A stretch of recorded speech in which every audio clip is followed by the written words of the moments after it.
Good morning student. आज के जो वीडियो में अपन पढ़ रहे हैं वो है हेस का नियम। हेस इज लॉ। हेस एक वैज्ञानिक का नाम था, उसी के नियम के अनुसार, उसी के नाम के अनुसार ये नियम्स बना था। लेकिन हेस के नियम के पढ़ने से पहले मैं आपको एक बार दोबारा ये बात बता देना चाहता हूँ कि जो पिछला जो वीडियो था अपने पास, जो आपके पास एंथैल्पी और फेज चेंज का था, एक जिसमें अवस्था परिवर्तन का था, और दूसरा था अपने पास केलोनविति मापन। और इससे पहले अपन एंथैल्पी परिवर्तन वाला वीडियो भी देखा था। तो यदि आपके पास ये थोड़ा बहुत भी समय है, मुझे पता आप सब लोग बिजी हो, बहुत ज़्यादा काम में व्यस्त रहते हो, लेकिन यदि आपके पास थोड़ा बहुत भी समय है तो आप उन वीडियो को ज़रूर देखना एक बार। देखोगे तो समझ में आएगा, नहीं देखोगे तो नहीं समझ में आएगा। सीधी सी बात है, तुम्हारे फ़ायदे के लिए ही वीडियो बनाया जा रहा है। तुम लोग नहीं देखोगे तो फिर आपको समझ में कैसे आएगा। यदि इसके पास वीडियो नहीं पहुंचा हो तो मैं इसी वीडियो के साथ डिस्क्रिप्शन में एक लिंक भी दे भेज दूंगा, तो आप वहां से वीडियो क्लिक करके देख लेना। यदि आप फिर भी यदि आपको नहीं दिखे तो आप बिल्कुल ऊपर जाके टाइप कर लेना, यूट्यूब के ऊपर रिसर्च में, वहाँ पे सर्च के अंदर आप ये टाइप कर लेना विद्या केम वर्ल्ड। तो आपको वहाँ से विद्या केम वर्ल्ड टाइप करने के बाद आप वहाँ लगा देना। लेक्चर नंबर शायद वो 11 था, और थर्मोडायनामिक का 11 जो लेक्चर था उसी के बारे में बात की थी अपन ने। तो वहाँ पे वो पढ़ना, उसके बाद ही अपन को हेस का नियम समझ में आएगा। तो हेस का नियम में क्या है, हेस का नियम के बारे में पहले आपको थोड़ी सी स्टेटमेंट बता देता हूँ कि हेस का नियम कहता क्या है। अभिक्रिया चाहे एक पद में हो या कई पदों में हो, क्या बोल रहा है, अभिक्रिया चाहे कोई भी एक अभिक्रिया चाहे एक पद में हो या एक, जो अपन बोलते हैं एक ही एरो के अंदर जो खत्म हो रही हो, अभिक्रिया चाहे एक पद में हो या फिर कई पदों में या कई पदों की श्रृंखला में हो सकती है, तो उनके सबके लिए एंथैल्पी परिवर्तन कैसा रहेगा, हमेशा समान रहेगा। कैसा रहेगा, समान रहता है। इसे ही अपन क्या बोलते हैं, हेस का नियम बोलते हैं। समझ गए। अभिक्रिया चाहे एक पद में हो चाहे कई पदों की श्रृंखला में हो, उनके लिए एंथैल्पी परिवर्तन यानी डेल एच का जो मान है, जो चेंज है, वो समान रहता है हेस के नियम के लिए। अपन एक एग्जाम्पल से समझते हैं ये क्या बोल रहा है। जैसे मेरे पास कोई रिएक्शन है, अक्स से वाई है, एक पद में है, डेल एच का यहाँ वैल्यू दे रखी है +100 किलो जूल। अब ये जो रिएक्शन है एक्स से वाई, वो एक पद में, अब इसी रिएक्शन को मैं दो पदों में, 2 से 3 पदों में, 4 पदों में कर सकता हूँ। जैसे मेरे पास एक्स से जेड बना या जेड से वाई बना, देखिए आपको 2 पद बना दिए मैंने इसी रिएक्शन के, एक्स से जेड और जेड से वाई। तो आपको क्या करना है, आपको कैसे भी करके इन दोनों जो पद दे रखे इन पदों से आपको जोड़ भागे गुणा भाग कैसे भी करके आपको ये वापस रिएक्शन लेके आनी है, ये वाला टर्म लेके आना है। आपके पास ये डेल एच का मान जो वैल्यू है वो +100 है। आपको क्या करना है, इन दोनों को प्लस माइनस कैसे भी करके आपको वापस 100 ही लेके आना है। तो वो होगी बात, चाहे एक अभिक्रिया चाहे एक पद में हो, चाहे श्रृंखला में हो, चाहे कई पदों में हो, एंथैल्पी परिवर्तन डेल एच का जो वैल्यू है, जो चेंज आ रहा है, वो दोनों का इक्वल होना चाहिए। तो अपन क्या करेंगे, एक्स से जेड और जेड से वाई है, जेड से जेड को कैंसिल आउट कर देंगे तो अपने पास क्या बचेगा, एक्स से वाई।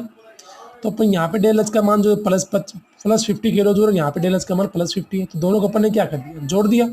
तो यहाँ पे अपने पास क्या आ जाएगा, डेल एच का मान ΔH1 + ΔH2 बराबर 100।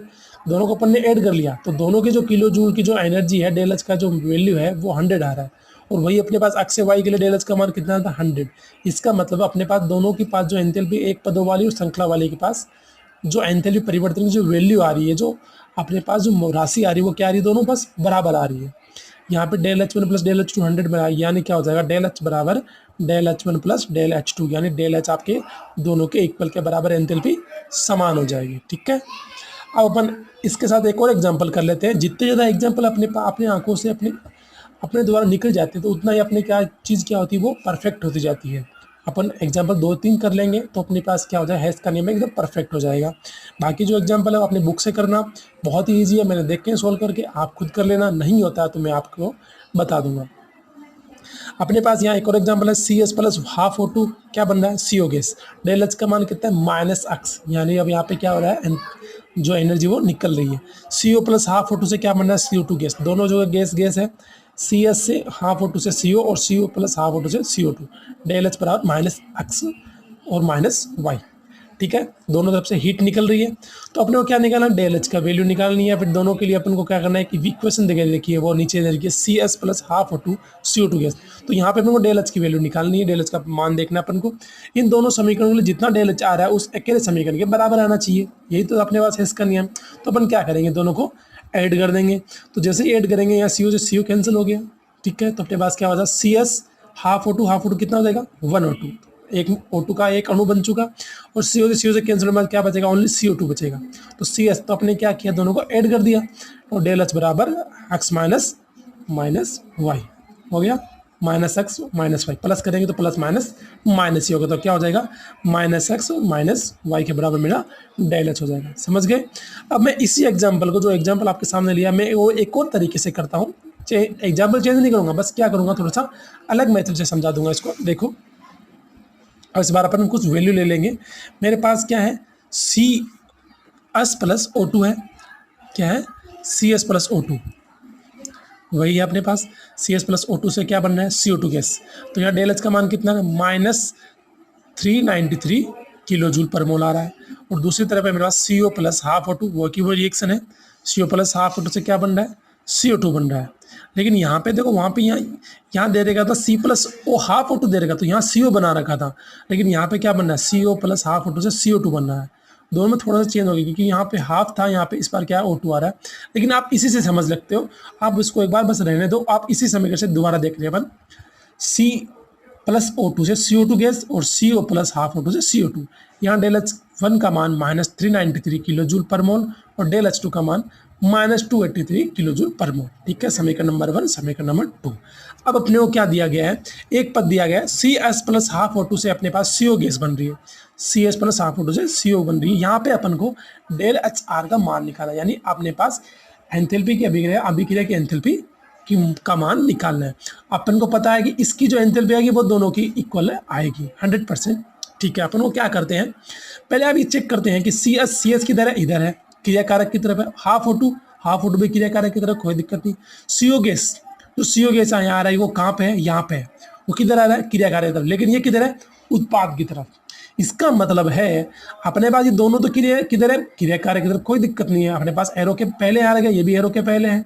लेकिन जो CO गैस की जो ये उत्पाद जो बन रहा है वो एरो के बाद में, लेकिन यहाँ पे एरो के बाद में नहीं है, वो किधर है, यहाँ पे एरो से पहले दे रखा है अपन को। CO गैस एरो के पहले, यानी यहाँ पे उत्पाद है, तो यहाँ पे क्या है, क्रिया कारक के रूप में। तो अपन को समीकरण नंबर जो सेकंड है, अपने को क्या करना पड़ेगा, इसको रिवर्स करना पड़ेगा। क्या करना पड़ेगा, रिवर्स।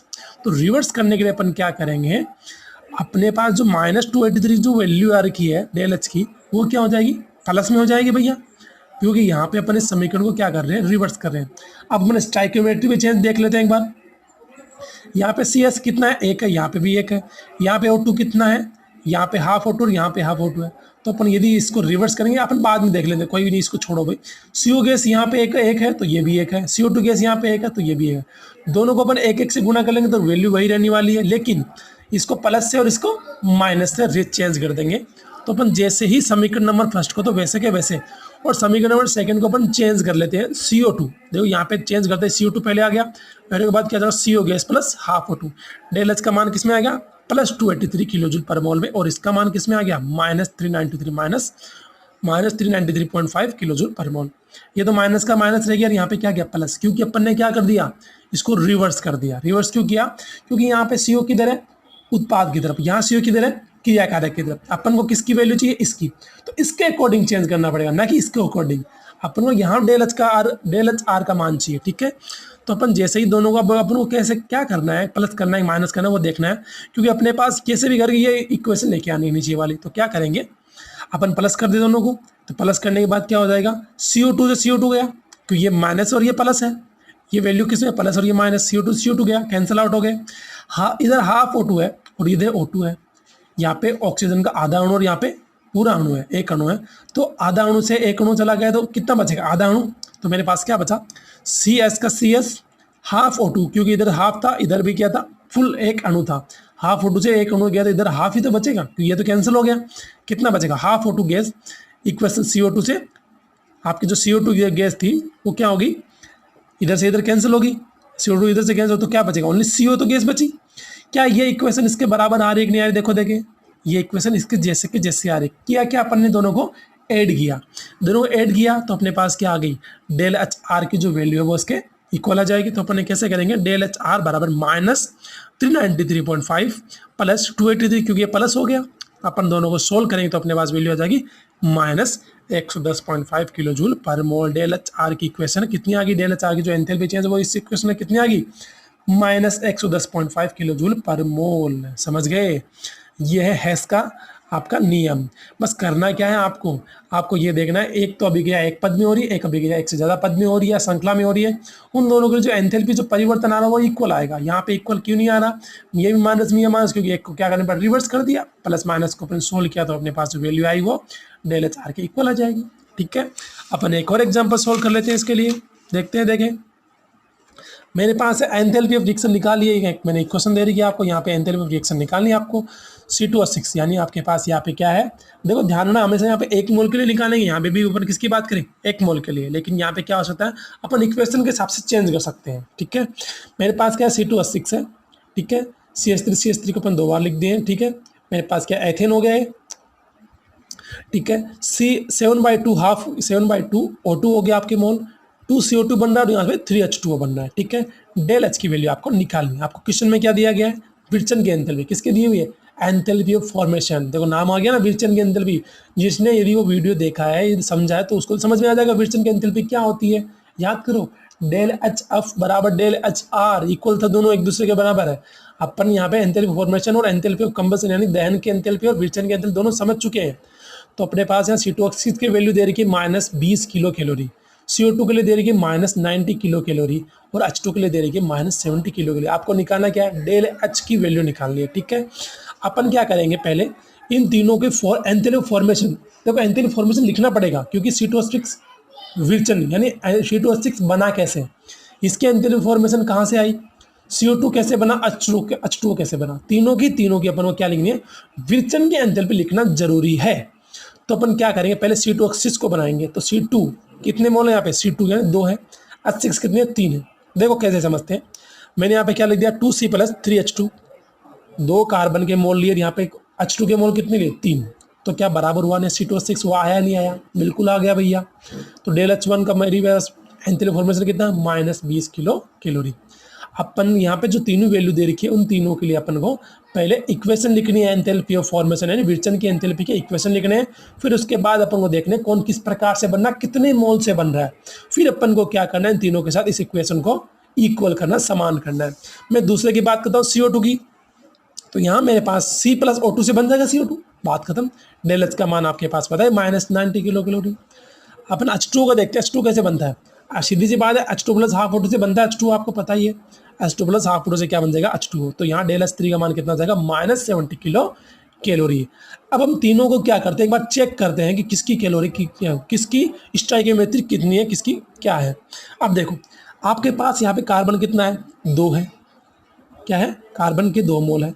यहाँ पे आपके पास कार्बन फिलहाल है ही नहीं, ठीक है, कोई बात नहीं, लेकिन C2H6 आपके पास 1 है, कोई दिक्कत नहीं है कि, लेकिन आपके पास C2H6 जो है वो देखो किधर है, आपका जो डेल H1 का जो मान है वो इधर है, ये किधर है, उत्पाद की तरफ, और ये किधर है, क्रियाकारक की तरफ है, किधर है, क्रियाकारक की तरफ। C2H6 के कितने मोल बन रहे हैं, 1 मोल, यहाँ पे भी कितना है, 1 मोल है, यहाँ पे भी 1 मोल है और यहाँ पे भी 1 मोल है, दोनों तरफ 1-1 मोल है। लेकिन देखो फर्क देखो, यहाँ पे किधर है, क्रियाकारक, और यहाँ पे किधर है, उत्पाद की तरफ। इसका मतलब है चेंज करना पड़ेगा, यहाँ नहीं, आपकी जो इक्वेशन नंबर 1 है उसको 1 से गुणा करने के साथ माइनस से भी लिखना, चेंज करना पड़ेगा, रिवर्स करना पड़ेगा इसको। ठीक है, रिवर्स करेंगे तो अपने पास जो माइनस है वो वाला है वो टर्म प्लस में हो जाएगी। इक्वेशन 2 की बात करते हैं, डेल H2 की। CO2 यहाँ पे 1 है, यहाँ पे CO2 2 है, लेकिन देखो चेंज तो करने की जरूरत नहीं, क्योंकि ये भी उत्पाद की तरफ और ये भी उत्पाद की तरफ है। तो लेकिन करना क्या पड़ेगा, प्लस तो रखना ही पड़ेगा, लेकिन मल्टीप्लाई किससे करना पड़ेगा, 2 से करना पड़ेगा। अरे समझ गए, क्योंकि यहाँ पे CO2 की कितने हैं, 2 मोल है, यहाँ पे कितना आ रहा है, 1 ही मोल आ रहा है, तो क्या करेंगे, इक्वेशन 2 से गुणा कर देंगे। ठीक है, अब मेरे पास H2 + ½ O2 है, वहाँ पे H2O मिल रहा है आपको, यहाँ पे H2O कितना है, 1 है, उत्पाद की तरफ है, यहाँ पे H2O कितना है, 3 है, उत्पाद की तरफ है। यानी आपको चेंज तो करना नहीं, लेकिन क्या करना है, स्टोइकियोमेट्री वो तो बदलना ही पड़ेगा, स्टोइकियोमेट्री बैलेंस करना पड़ेगा। यहाँ पे 3 मोल बन रहे हैं H2, यहाँ पे 1 मोल बन रहा है, तो यहाँ प्लस करके आपको किससे गुणा करना पड़ेगा, 3 से गुणा करना पड़ेगा। समझ गए, अरे आपको बस देखना है ये उत्पाद की तरफ है, क्रियाकारक की तरफ है, और आपको करना क्या है, बस आपको एक दूसरे से क्या करना है, स्टोइकियोमेट्री बैलेंस करनी है। अब आपके पास क्या रहेगा, 7/2 O2 रह गया। अब अपन इसको बाद में कर लेंगे, अपने पास O2 है बहुत सारे, यहाँ पे एक O2 ये रहा, एक O2 ये रहा, देख लेंगे बाद में कितना बचता है, कितना आता है। ठीक है, ठीक है, अपन तीनों को बैलेंस करने के बाद अपने पास क्या आता है, इक्वेशन नंबर 1 को अपने पास किस में लिखेंगे, माइनस में। इक्वेशन नंबर 2 ऐसे की वैसे रहेगी, 2 से गुणा करेंगे, और इक्वेशन नंबर 3 को अपन 3 से गुणा करेंगे। हम सभी को आपस में इक्वल करेंगे, बस समीकरण 1 को क्या करना है, रिवर्स करना है अपन को। ठीक है, अब अपने पास एक बार O2 चेक कर लेते हैं। O2 किस प्रकार से आ रहा है आपके पास, यहाँ पे एक O2 और यहाँ पे आपके पास, पहले आप इस एक O2 को 2 से गुणा करो तो क्या हो जाएगा, मैं इसको यहाँ पे लिख रहा हूँ। देखो अपने पास यहाँ एक O2 था, 2 से गुणा करेंगे क्या हो जाएगा, 2O2 हो जाएगा। और यहाँ पे 3 है तो 3 से गुणा करेंगे कितना आ जाएगा, 3/2O2। अरे 3/2O2 आ जाएगा। तो अपन आपस में इन दोनों को इक्वल करेंगे, यहाँ 2 मोल और यहाँ पे 3/2 मोल है, तो कितना आया टोटल, क्या 7/2 आया कि नहीं आया, चेक करो। देखें एक बार, दोनों को प्लस कर लेते हैं अपन, ये कोई बात नहीं, 2 + 3 ऊपर 2 कर लेते हैं। यहाँ पे इनको ऐसे लिख लेते हैं, 2 × 2 = 4 + 4 × 3 = 7, तो 7/2 आ सकता है। आप चेक कर लेना, दोनों का लघुत्तम एलसीएम निकाल के कर लेना, आंसर यही आएगा। देख लेना आप, आपके पास एक तरफ 2O2 है और एक तरफ आपकी 3/2O2 है, तो 2/1 + 3/2 करके आप दोनों का एलसीएम 2 लोगे, तो 2 दूनी 4 + 2 एकम 2 + 3, तो क्या आएगा, 7/2 आ रहा है। यानी तीनों को क्या करना है, आपको इन दोनों को ऐड करना है, समझ गए। ठीक है, ऐड करने के बाद आपके पास ये इक्वेशन आ जाएगी। ठीक है, C2H6 7/2O2 2CO2 + 3H2O। करना क्या है, इक्वेशन नंबर 1 को रिवर्स करके 1 से गुणा, इक्वेशन नंबर को 2 को रिवर्स नहीं करना, 2 से गुणा, और इक्वेशन नंबर 3 को 3 से गुणा। तो अपने पास जो डेल एच आर की जो वैल्यू है, अपने पास जो डेल एच आर की वैल्यू वो कितनी आ जाएगी, देखते हैं वो कितनी आती है। डेल एच आर बराबर, यदि तीनों की वैल्यू रखूँ, minus del H one, minus हो गया क्योंकि रिवर्स कर दिया, 2 से गुणा और 3 से गुणा। मेरे पास डेल एच वन की जो वैल्यू थी वो माइनस में थी, तो मैं किस में, यहाँ पे किस में होगी, प्लस में होगी, +20, प्लस का प्लस 2 से गुणा, और यहाँ पे वैल्यू कितनी थी, -90 किलो हुई, तो माइनस से गुणा कर दिया, प्लस 3 से गुणा, और यहाँ पे कितनी थी वैल्यू, -70। तीनों को अपन सोल्व करेंगे तो मेरे पास आंसर आ जाएगा -370 किलो कैलोरी ही। डेल एच आर का मान कितना है, -370 किलो कैलोरी, यानी आपके पास एक पद में जितनी कैलोरी आ रही है वो तीनों पदों के इक्वल के बराबर आ रही है। यही मेरा क्या है, हेस का नियम है। क्या समझ गए आप आराम से, ठीक है भैया। नहीं समझे तो आप 1-2 इक्वेशन अपनी बुक में वहाँ पे एग्जाम्पल दे रहे हैं, वो भी सोल्व करना, आराम से सोल्व हो जाएगा। बस आपको चेक करना है किससे कितने, किसको मल्टीप्लाई करना है और किसको रिवर्स करना है, और कौन किसके बराबर आ रहा है। एंथैल्पी फॉर्मेशन पूछे तो फॉर्मेशन निकालना, कंबशन पूछे तो आपको सीधी सी बात है, आपको O2 से उसके साथ जलाना होता है। कंबशन पूछे तो आपको क्या करना है, आपको उसको जलाना है। ठीक है, किसी भी आपको यौगिक को यदि कंबशन में हो ना, आप O2 के साथ रिएक्शन करके लिख सकते हो। ठीक है, अब आपको मैं थोड़ा सा क्या कहा, इसको ट्रिक से बता देता हूँ। जब भी आपको पूरे समीकरण में या पूरी अभिक्रिया में सिर्फ विरचन एंथैल्पी या दहन की एंथैल्पी ज्ञात करने का है, तो आप ट्रिक से यूज कर सकते हो। पर ये ट्रिक कभी काम करेगी जब आपको सिर्फ, देखो याद करना, ये ट्रिक कभी काम करेगी जब आपको ओनली डेल एच एफ या डेल एच सी ही पूछे। ध्यान रखना बात, या आपको डेल एच एफ या डेल एच सी पूछे, या तो आपको पूरा फॉर्मेशन दे पूरी की पूरी अभिक्रिया में, या पूरी फिर अभिक्रिया में आपको दहन दे, या तो आपको पूरा विरचन दे या फिर दहन दे, या ऐसे ने कभी ऐसे दे दिया, एक का दहन दे दिया एक का विरचन दे दिया, तो फिर ये काम नहीं करेगी। आपको पूरी तरह से या तो विरचन दे या पूरी तरह आपको दहन दे। यहाँ पे आपको जो इक्वेशन में भी मैंने उदाहरण दिया था, यहाँ पे तीनों की तीनों आपको फॉर्मेशन दी थी, विरचन दी थी, तो यहाँ पे ये अप्लाई हो सकता है।